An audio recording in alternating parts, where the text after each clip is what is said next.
উত্তাল বাংলাদেশ, ক্রমেই বাড়ছে মৃতের সংখ্যা। একের পর এক স্থানে হামলা চলছে। তাদের মধ্যে রয়েছেন একাধিক তারকাও, কখনো প্রযোজক, কখনো অভিনেতা। তাদের খুন করা হচ্ছে। কখনো প্রাক্তন ক্রিকেট অধিনায়কের বাড়িতে ভাঙচুর চালানো হয়েছে। সোশ্যাল মিডিয়ায় যে খবর এই মুহূর্তে ভাইরাল হয়েছে যে হামলার হাত থেকে রক্ষা পাননি বাংলাদেশের বিখ্যাত ফোক ব্যান্ড জলের গানের গায়ক রাহুল আনন্দ। তার স্বপ্নের বাড়ি শুধুমাত্র যে ভাঙচুর করা হয়েছে তা নয়, তাতে রীতিমতন আগুন ধরিয়ে সেটাকে ভস্মীভূত করে দেওয়া হয়েছে। দেখাবো সেই ভিডিও আপনাদের।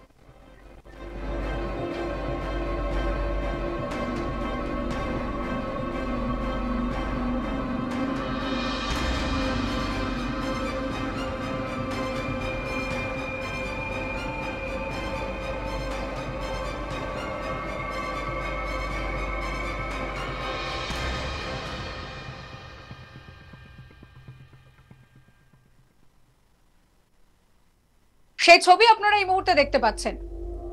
উন্মত্ত জনতার রোষ আছড়ে পড়েছে বাংলাদেশের গায়ক রাহুল আনন্দের বাড়িতেও। ফোক ব্যান্ড জলের গানের গায়ক রাহুল আনন্দ, তার বাড়িতেও রীতিমতন তাণ্ডব লীলা চলেছে। সোশ্যাল মিডিয়ায় সঙ্গীত শিল্পী অর্ণবের পোস্ট, এবং সেই পোস্ট কিন্তু শিলমোহর দিচ্ছে এই বিষয়টাতে। তার যে বাদ্যযন্ত্র ছিল সেটাও একেবারে ভেঙে গুঁড়িয়ে দেওয়া হয়েছে। সেই ভিডিও দেখাবো আপনাদের।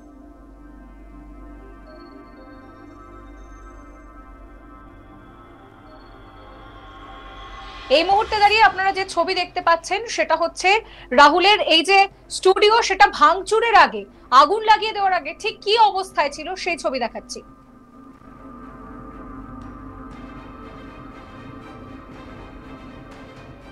সোশ্যাল মিডিয়ায় এই ঘটনার তীব্র প্রতিবাদ জানিয়েছেন অর্ণব। সোশ্যাল মিডিয়ায় একটি পোস্টে তিনি শেয়ার করে লিখেছেন যে এটা ভীষণভাবে একটা বড় ক্ষতি, মেনে নিতেই পারছি না, একেবারে ভুল হচ্ছে, আমি সত্যিই দুঃখিত। রাহুল, তোমার সঙ্গে আছি। তারা ওর বাড়ি জ্বালিয়ে দিয়েছে, ওর বাদ্যযন্ত্রের বিশাল সংগ্রহ তার সঙ্গে পুড়ে ছাই। এখন আমি ভাবছি যে খাল কেটে কোন কুমির আসবে।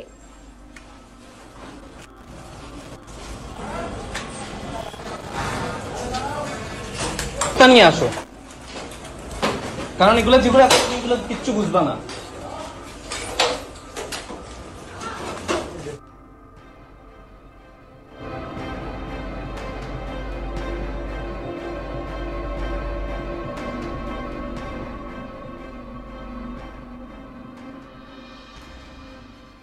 এই ঘটনার পর জলের গান ব্যান্ডের ফেসবুকের যে অফিসিয়াল হ্যান্ডেল রয়েছে সেখান থেকে ভিডিওর সঙ্গে একটি দীর্ঘ পোস্ট করা হয়েছে।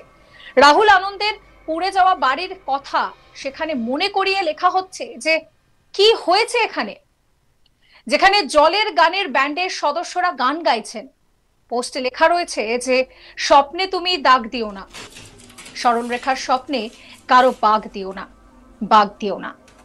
জলের গানের ধানমন্ডি ৩২ নম্বরের এই বাড়িটি শুধু রাহুল আনন্দের যে বসত ভিটে ছিল তা নয়, ছিল পুরো দলের স্বপ্নধাম আনন্দপুর, যেখানে তৈরি হয়েছে কত গান, কত সুর, কত বাদ্যযন্ত্রের যে আওয়াজ তা সেখানে শোনা গিয়েছে। শুধু তাই নয়, জলের গানের অফিসিয়াল স্টুডিও হিসেবেও ব্যবহৃত হতো এই বাড়িটি। দলের সকলের দলগত সঙ্গীত চর্চা থেকে শুরু করে সমস্ত studio work, recording, mixing, editing সব হতো এখানে। আর সেই বাড়ি এবার আগুনের গ্রাসে।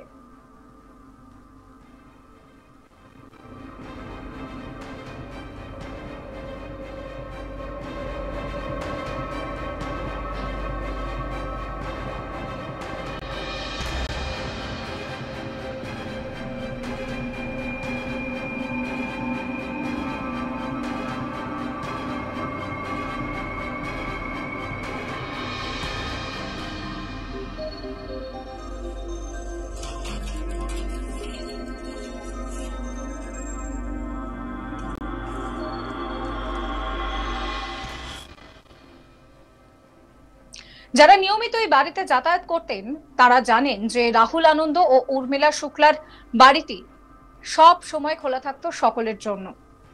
তাতে তালা দেওয়া হতো না, যে কেউ যখন খুশি যে কোনো দরকারে দাদার কাছে পৌঁছে যেতে পারত একেবারে নির্দ্বিধায়।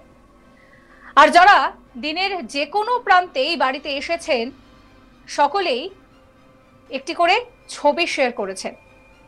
সেই ছবিটা কি না, রাহুল আনন্দ মাটিতে বসে একটি সিরিজ কাগজ হাতে নিয়ে তার নতুন বাদ্যযন্ত্রের কাঠ ঘষছেন।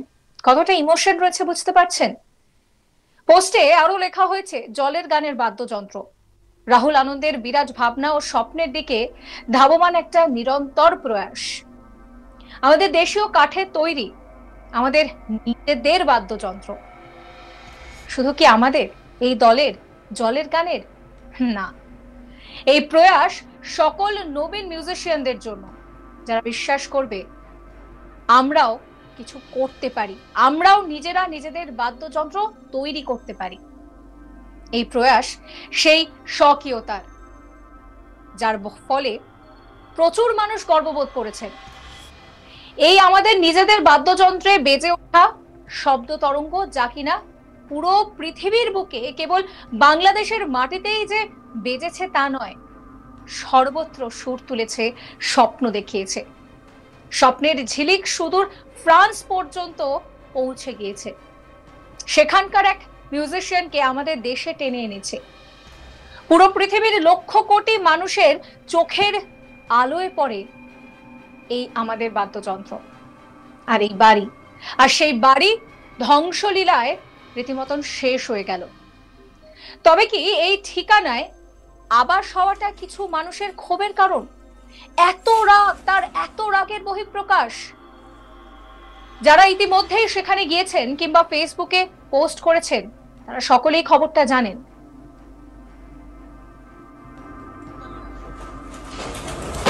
কারণ এগুলো যেগুলো এগুলো কিচ্ছু বুঝবা না।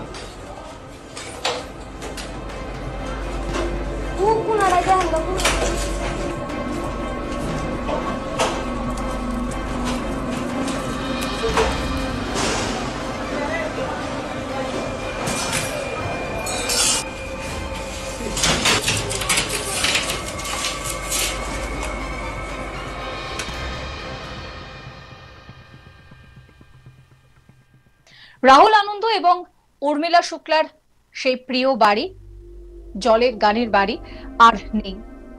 সব আগুনে পুড়ে ছাই হয়ে গিয়েছে। তবে সৃষ্টিকর্তার কৃপায় এবং আশীর্বাদে বাড়ির সকল সদস্য প্রাণে বেঁচে গিয়েছেন, তারা নিরাপদে রয়েছেন। কিন্তু রাহুল দা এবং আমাদের দলের সকল বাদ্যযন্ত্র, গানের নথিপত্র, অফিসিয়াল ডকুমেন্টস ছাড়াও দাদার পরিবারের খাট, আলনা, যাবতীয় জিনিস পুড়ে ছাই, সব পুড়ে গিয়েছে। সাবস্ক্রাইব করবেন চ্যানেলটিকে।